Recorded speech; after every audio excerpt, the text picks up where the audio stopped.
than that. And that's what we're trying to do. But they don't just want to solve the debt ceiling problem, they want to get the debt spending under control.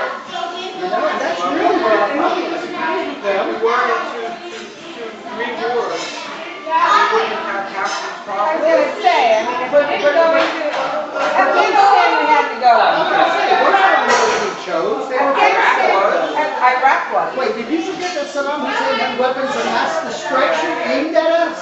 That those weapons were about any day they could destroy New York. We saved New York City when we went into Baghdad. Right. Okay? I'm all right. shocked. Wait. Let me tell you something. I'm shocked and appalled that they didn't freaking plant any to at least get that up that hard. Wait. But they couldn't even make them up. Wait, all right. So we went in there. We didn't find weapons of mass destruction. How did we know? But that's my point. What the hell are we doing with our money?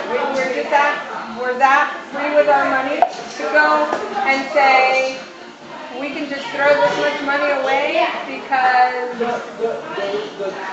we didn't oops. We didn't oops, as Ms. Cass said.